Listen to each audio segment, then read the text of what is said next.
Okay friends, one of the first things you want to do to get started on this job is to safely raise and support the front of the vehicle so the wheel's off the ground. After that, remove all 5 of your 19mm lug nuts and then the wheel.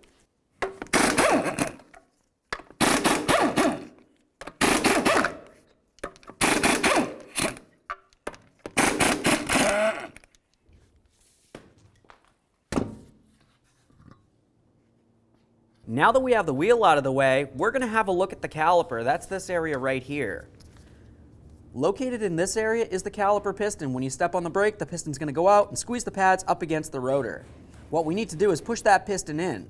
So I'm just going to use a pry bar, carefully get in between this area. I'm going to pry up against the caliper and try to get in there up against the rotor.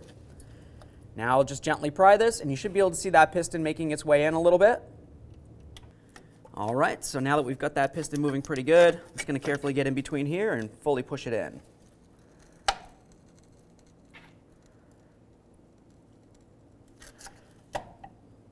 You could also do this after you remove the caliper if you have a caliper compression tool.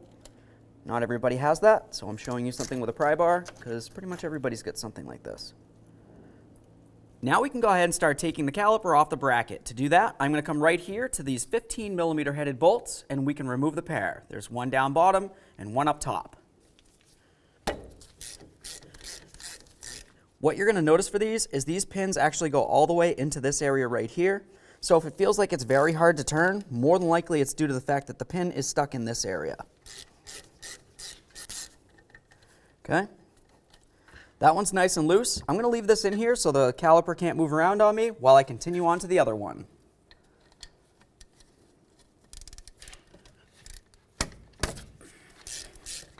Before we take out those pins, let's grab a bungee cord or even a caliper hook that looks like this. I'm going to put this right up onto the strut spring. And now when we take off the caliper, we can hang this on that hook without putting any pressure on our flex hose. With that said, we can start pulling out our pins. There's our top one. Let's have a look at the very end where my index finger is right here. This one has a rubber bushing on it. That's for vibration dampening. Keep that in mind. Let's grab this one down here. Looking at the very end, there's no vibration dampener. So once again, the top slider has the vibration dampener. The lower slider does not. Remember that for installation. Go ahead and carefully remove that caliper and quickly give it an inspection in this area right here. If you see any fluid, it's more than likely brake fluid, and if that's the case, you have to replace the caliper. Now let's go ahead and hang this, putting no pressure on that flex hose so we don't damage it in any way. Next, we can start removing our brake pads from the area. Now typically for this, you can just reach in, grab them, and they should slide right out. You're going to want to give them a quick inspection. Obviously, if they look like this one right here, well, it's time to be replaced. Pop this out of here. Oh yeah. Those are good. Now moving along the back side of the knuckle, you're going to be able to find the two 15mm headed bolts to hold the caliper bracket to the knuckle. We're going to go ahead and remove the pair of those bolts.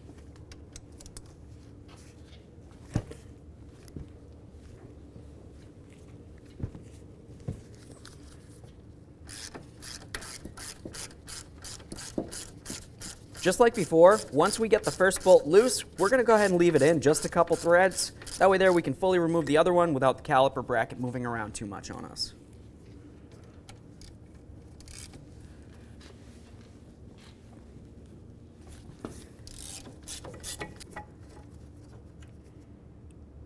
Inspect those bolts as you remove them.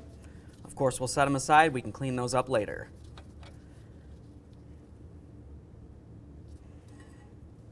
Remove your caliper bracket, set it aside as well. Now we can go ahead and get the rotor off of here. If it's stuck on the hub, generally I like to hit along these areas right here, but being very careful not to hit up against any of the studs because you don't want to damage the threads. Let's get that right off of there, inspect it, set it aside. With the rotor out of the way, let's go ahead and clean up the mating surface of our wheel bearing hub.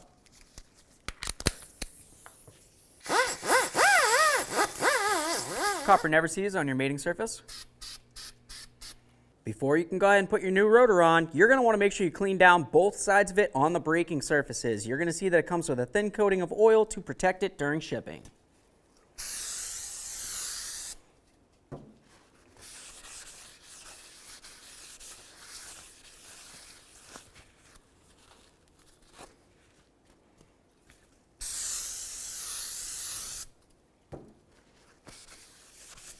Now we can get our rotor on here. Once you have it on, typically I just use one of my original lug nuts. We'll just go ahead and bottom this out on here to prevent the rotor from moving around on us while we continue.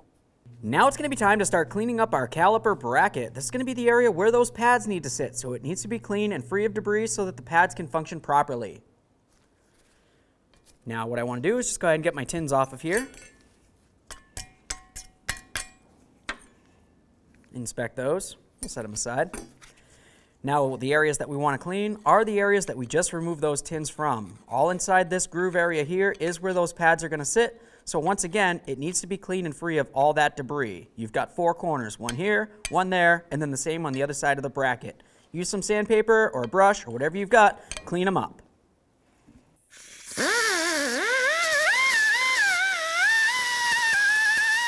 All right, so this side looks good. I'm going to do the same on the other side. Okay, so now that I've cleaned up all 4 corners on the bracket, the next area that I always like to pay attention to are my slider ports. That's this area inside the bracket where the slider is going to go. Typically, I would use some parts cleaner, spray it inside, rub a nice board brush in there, and clean it out so it's clean and free of any debris. But as you can tell, it's going to have the slider boots on there. Typically, you can go ahead and pop these off of there, but once you take them off, they're going to be damaged and you're going to have to replace them. If you're not replacing them, just go ahead and take a rag. We're going to twist it up a bunch of times, and then we're going to try to put it inside the port. A couple good twists. Now I'm just going to rub it around on the boot, or rub the boot around on the rag. Nasty. Give that boot a quick inspection. Make sure it's still soft and pliable and it's not torn or worn in any way. And then do the exact same thing on the other side. All right, so now that we've cleaned up all that, the next areas that we're going to pay attention to are areas on the bracket that have any sort of buildup. So of course we're going to want to try to clean this up as much as possible, and of course turn it over and make sure there isn't any rust or flaking debris inside this area, which is of course where that rotor and brake pads are going to be.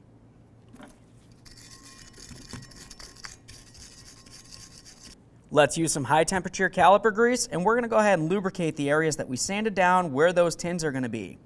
This is going to help with vibration dampening, noise reduction, and it'll help keep moisture out of the area so you don't get any rust buildup.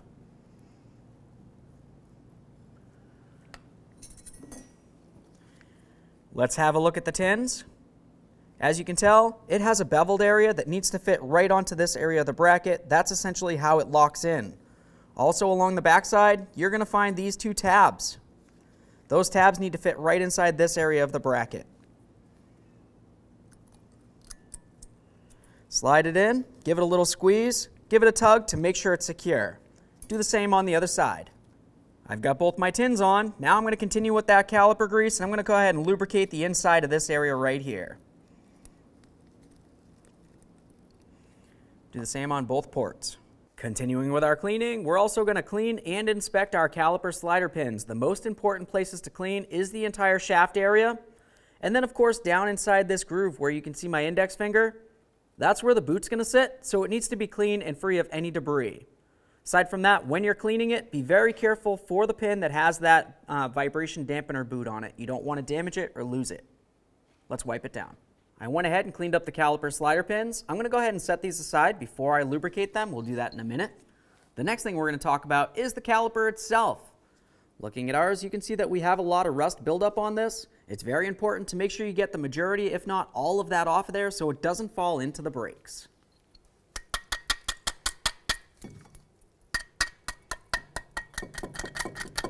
Next, it's going to be time to put our caliper bracket on. Make sure you clean and re-thread lock the bolts.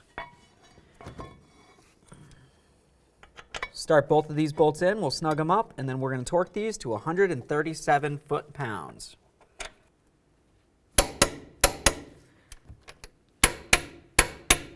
Now it's going to be time to insert our brake pads. Now looking at the inner pad, you're going to be looking for this tab right here. That's the wear indicator. Let's take that pad, we'll put it in position. Just pretty much slide it right into that bracket.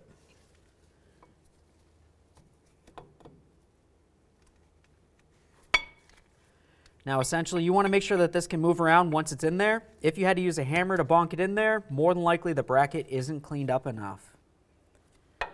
Let's do the same to that outer pad. Make sure it can move around. Now let's take some more of that high temperature caliper grease and we're going to go right along the metallic piston of the caliper here. Just a thin coating. And then continue with that grease and go along the back side of each of these ears. All of this grease is going to help with vibration dampening and noise reduction. Now we can go ahead and slide our caliper over the brake pads. Now as I do this, the areas that you want to pay attention to are the slider boots right here. You have one along the bottom and the top, of course. We're just going to go ahead and press that in and we'll slide the caliper into place. Let's apply some of that caliper lubricant to each of these slider pins. We're going to go ahead and coat the entire shaft of both. And when we coat it, we also want to make our way up and into the groove closest to where that threaded area is. That's where the boot's going to be, like I told you before. By putting grease into that area, it's going to make sure that no moisture or debris make its way into the caliper slider port. Now once you have them well lubricated, we're going to go ahead and start putting in our pins. The one without the bushing goes along the bottom. Start that in. Top bolt with the rubber bushing. Start that in as well. All right, so now we're just going to bottom out both of these mounting bolts and then we're going to torque each of these to 63 foot-pounds.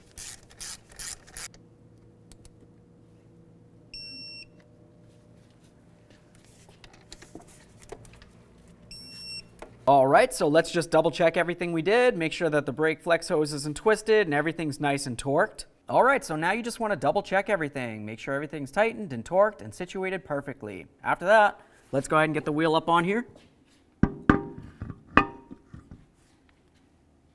Now we can start on all of our lug nuts. We'll bottom them out, get the wheel back on the ground, and then we're going to torque all of the lug nuts to 100 foot-pounds.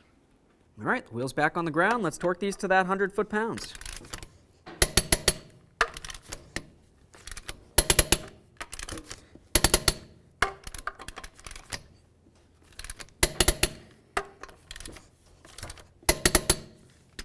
Torqued.